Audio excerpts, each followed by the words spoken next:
네, 자음의 창제 원리 세 가지로 상형, 가획, 이체 이렇게 알아봤어요.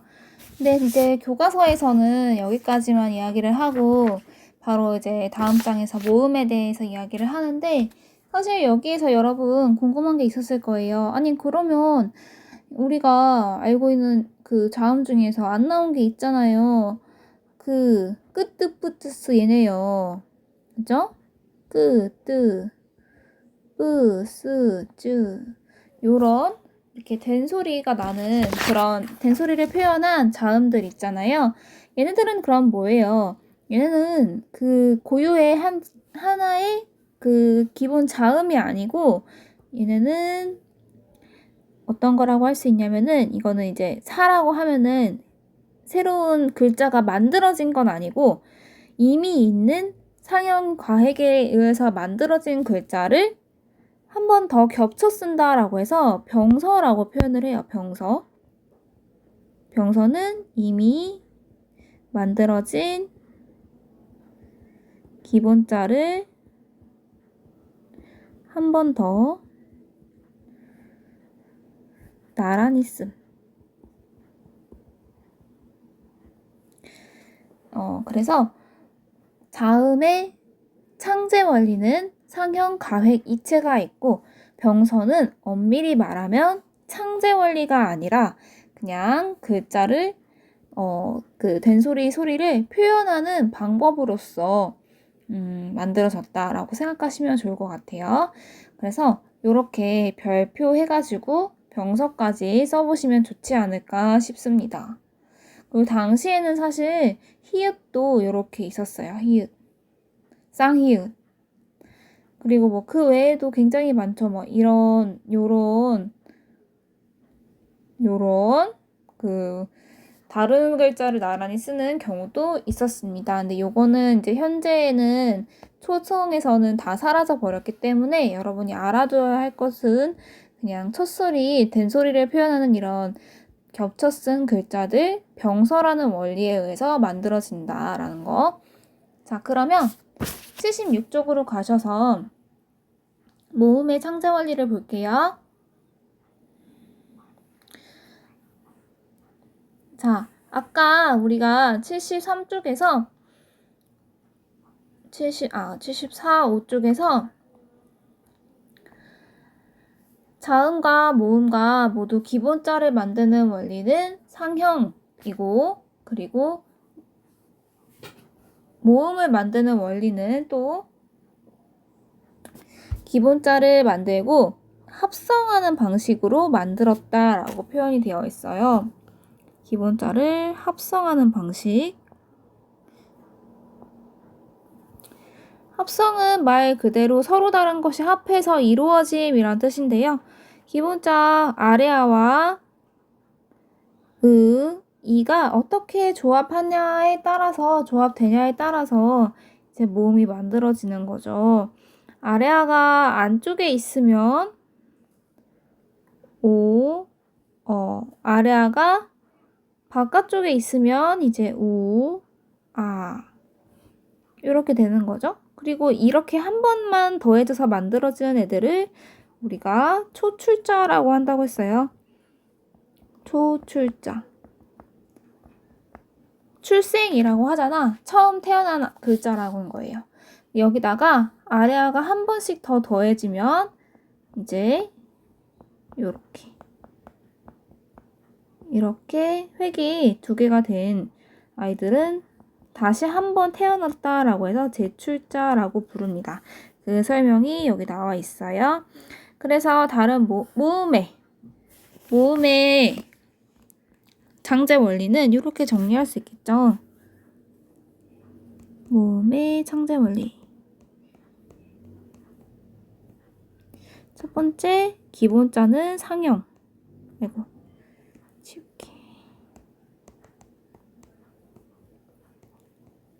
상형을 통해서 기본자 천지인을 만들었고, 두 번째, 합성의 원리를 통해서 기본자가 한 번 더해진 초출자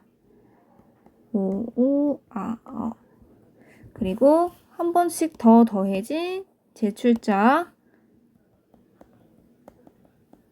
이렇게 만들어졌죠? 그래서 기본자 3개, 합성자 8개 합해서 총 11자를 만들었어요. 이게 우리말의 모음의 그 당시에 만들어진 한글 모음은 11자고요. 여기에서 이제 또 마찬가지로 세 번째, 아까 자음을 2개 쓰는 것은 병서라고 해서 이것은 새로운 글자가 만들어진 게 아니라 이미 있는 글자를 가지고 소리를 표현하기 위해 붙여놓은 거라고 했잖아요. 이것도 마찬가지로, 모음도 마찬가지로 이미 만들어진 모음을 가지고 함께 사용하는 그런 경우가 있어요. 그래서 이거를 합용이라고 하는데, 합용. 함께 쓰는 거. 와, 워, 우에, 위. 이런 애들 있죠. 이런 애들은 이미 만들어진 모음을 함께 더해서 만들어진 글자라서 이런 것들은 새로운 글자가 만들어진 게 아니라 합쳐서 쓴다 해서 합용이라고 했습니다.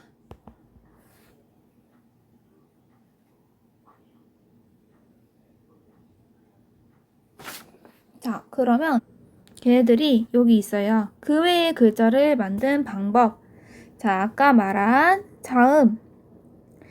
둘을 위아래로 잇대어 쓰는 방법. 무브, 뿌, 푸 이런 애들. 그리고 나란히 쓰는 끄뜨, 뿌스, 쯔. 그리고 부드, 부스크, 스크와 같은 이런 아이들을 만들었다.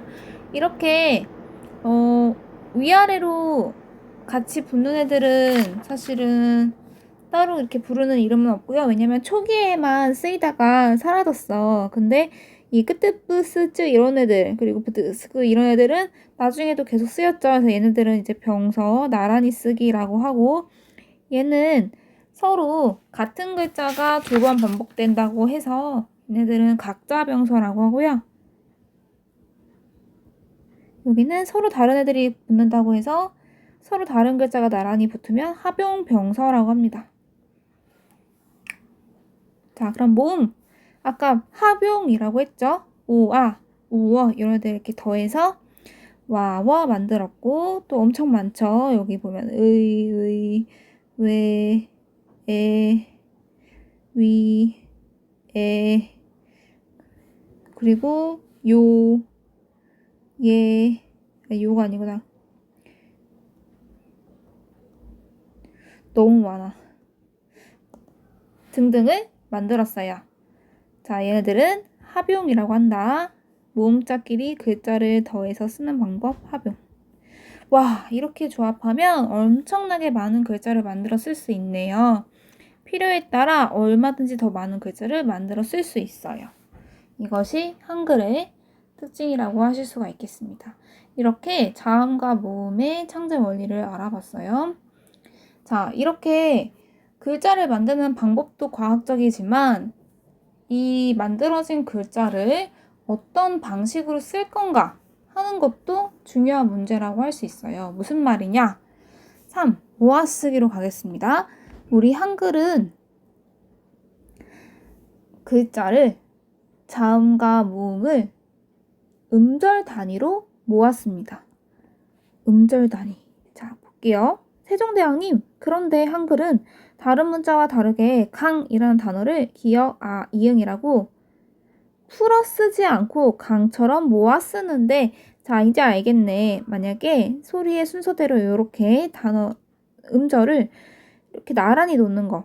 만약에 영어에서도 사과하면은 A, P, P, L, E 이렇게 오른쪽으로 나란히 풀어 쓰잖아요. 이거를 이제 풀어 쓰기라고 한다면 우리는 한 번에 소리 나는 소리의 단위인 하나의 음절로 이렇게 첫 소리, 가운데 소리, 끝 소리 위치를 정해서 하나의 음절을 형태를 형성하여 음절 단위로 모아 쓰기를 한다는 거죠. 자, 그러면 한눈에 보아도 여러분 일단 봐봐. 옆으로 차지하는 면적이 넓어 안 넓어? 얘 넓어요. 그치? 요만큼 차지해야 되는 면적이 이렇게 좁아요. 그리고 얘를 읽을 때 우리가 결국 어떻게 읽을 거야? 강으로 한 번에 발음되는 음절이거든. 자, 봐봐. 세종대왕님이 이렇게 말을 해요. 말소리의 특성을 문자에 담으려고 한 거래요. 사람의 말소리는 자음과 모음으로 나눌 수 있는데 실제로 말을 할 때에는 이것들이 한 덩어리로 소리난다. 그래서 글자는 음소 단위로 만들었지만 적을 때에는 소리를 내는 단위인 음절로 모아쓰게 한 것이라고 했어요. 자, 요거는 좀 적어주셔야 되는데요. 무슨 뜻이냐?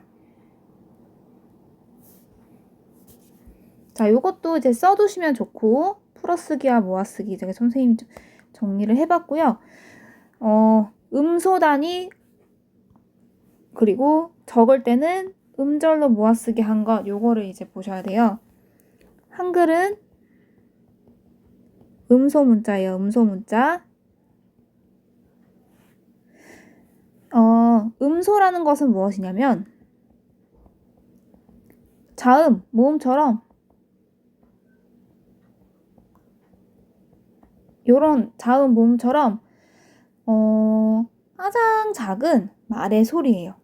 말의 뜻을 구별해 줄 수 있는 가장 작은 말의 단위예요. 소리의 단위예요. 적어보세요.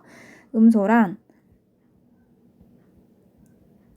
말의 뜻을 구별하는 소리. 무슨 뜻일까? 자, 오른쪽에 썼던 거를 가지고 얘기를 해볼게요. 강에서 기역, 아, 이응이 세 개의 음소가 모인 거예요. 첫 소리 음소, 기역, 가운데 소리, 아, 끝소리, 이응.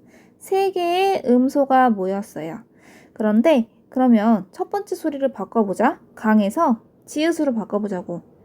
그러면 이제 얘는 장이 됐어요.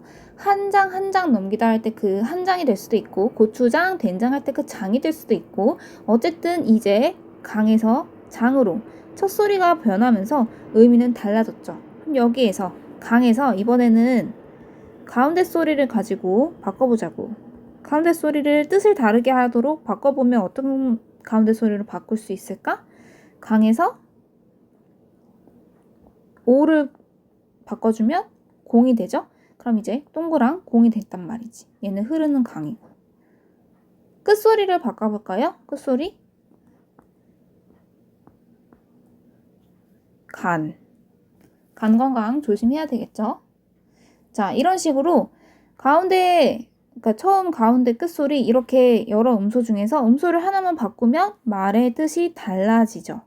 말의 뜻을 구별하는 소리라고 했는데 말의 뜻을 나타낼 수 있으면서 달라지게 만드는 이런 자음과 모음과 같은 것들을 음소라고 부릅니다. 가장 작은 말의 소리의 단위라고 할 수 있겠죠.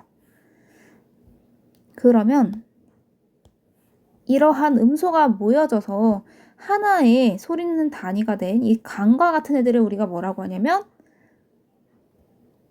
음절이라고 합니다. 음절. 적으세요. 음절은 강처럼 한 번에 음소들이 모여서 소리 낼 수 있는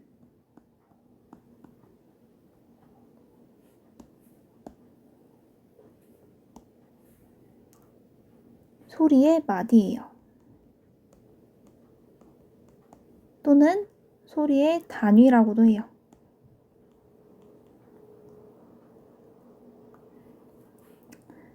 자, 예를 들어보면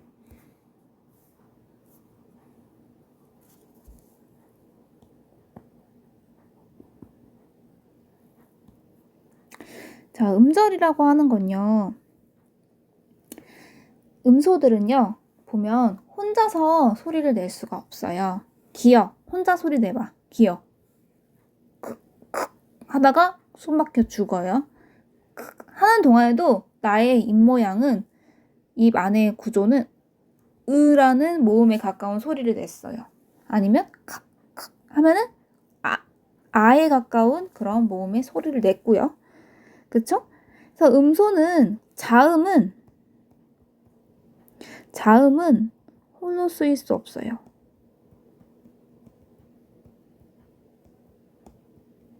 홀로 쓰일 수 없다는 건 무슨 뜻이냐면 홀로 발음할 수 없는 소리예요. 그러면 모음은요? 모음은 홀로 발음할 수 있는 소리예요. 그래서 홀로 음절을 이룰 수 있어요. 무슨 말이죠, 선생님? 홀로 음절을 이룬다니요? 여기서 이 모가 뭐냐면 어미 모예요. 소리의 어머니. 그럼 자음은 뭐냐면요. 아들자예요. 소리의 아들이에요. 이것도 적어주세요. 모음은 홀로 발음할 수 있어요. 예를 들어서 아, 첫소리 없어요. 끝소리 없어요. 혼자 발음하죠. 오, 혼자 발음되죠. 우이, 혼자 발음되죠. 그리고 발음하면서 느낄 것인데 입 안에 어떤 발음 기관끼리 서로 마찰하거나 닿는 소리가 들리지 않아요. 그렇지만 자음은 모음이 없이는 발음을 할 수가 없어요. 가. 그래서 기역, 니은, 디귿, 리을을 말할 때 가나다라 마바사라고 붙여주는 이유가 여기에 있는 거죠. 크, 느, 트. 이 소리들은 다 뒤에 모음이 와줘야지만 하나의 음절을 이루어서 발음할 수 있다. 그러니까 사실 진정한 소리의 어머니는 모음이죠. 그죠? 자, 아무튼 그래서 한글은 음소 문자야. 음소를 나타낸 문자예요. 한글의 자음과 모음은 하나의 소리를 나타내. 자음, 모음들은. 그런데 실제로 우리가 말을 할 때는 말이야. 말소리의 특성은 말이야. 실제로 말을 할 때는 한 덩어리로 음절 단위로 소리가 난다고. 이 한 덩어리에다가 써봐. 음절 단위로 소리가 난다고. 그러니까 음소로 이렇게 만들었어. 문자를 만들었는데 이렇게 펼치는 것보다는 발음되는 대로 모아서 한 글자로 만들어서 쓰는 거지. 와, 진짜 똑똑한 거예요, 이거, 얘들아. 어떻게 이렇게 똑똑해? 세종은 언어학자예요, 언어학자.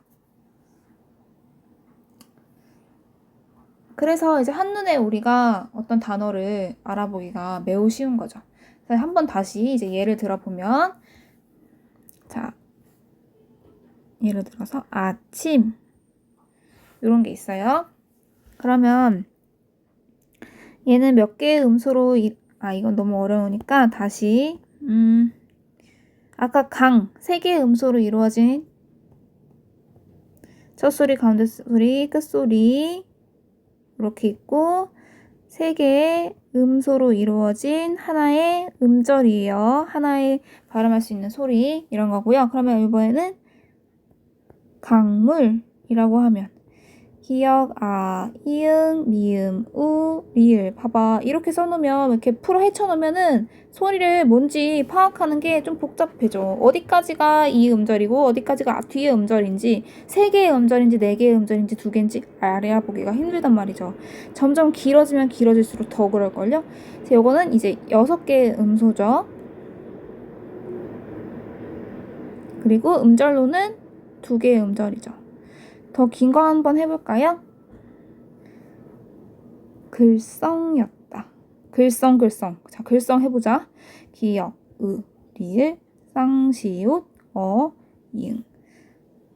글썽. 야, 엄청 길지? 그럼 이거를 어떻게 읽을지 소리가 눈에 보이니? 아니잖아. 뜻을 파악하기도 어렵잖아. 그래서 이렇게 하지 않는 거예요. 음절 단위로 이렇게 모아서 썼을 때 얼마나 효율적이야, 이게. 이게 또 정보 처리의 속도를 훨씬 빠르게 해주는 비결이고요. 또 아까 내가 아침 해주려고 했는데 아침은 첫 소리가 있어요, 없어요? 없어요. 바로 모음 가운데 소리 아. 첫 번째 음절은 아는 이 이응은 실제로는 발음되지 않는 그냥 빈자리를 음절의 형태를 만들어주기 위해서 써놓은 그런 거짓말 이응이라고 생각하시면 돼요. 거짓 이응, 빈 이응이에요. 소리가 나지 않아요. 이응의 소리가. 이응의 소리는 전에 말한 것처럼 강 할 때 이 끝소리 이응만 소리가 난다고 했어. 어떤 소리? 응 하는 소리. 얘는 없는 소리예요. 자, 그래서 첫 번째 음절 아, 그 다음에 침 이렇게 해서 4개의 음소가 이루어져 있고 얘네들이 음절 2개를 이루었고 특히 첫 번째 이 아라는 음절은 하나의 모음 1 음소가 1 음절을 바로 이룬 경우다. 이게 어떻게 가능하냐? 1 음소가 하나의 모음일 때, 모음은 스스로 음절을 이룰 수 있는, 홀로 발음할 수 있는 소리이기 때문에. 아시겠죠? 자, 요거 복잡한데 나중에 학교에서 학습지로도 다시 한번 볼 거야. 그래도 꼭 필기는 하셔야 돼요. 자, 그래서 그렇군요. 이런 한글의 특성 덕분에 현재 사용되는 24개의 자모만으로도 1만 개 이상이 넘는 글자를 만들 수 있다고 하더라고요. 참 실용적이고 효율적인 글자예요. 라고 이제 정리를 해봤습니다.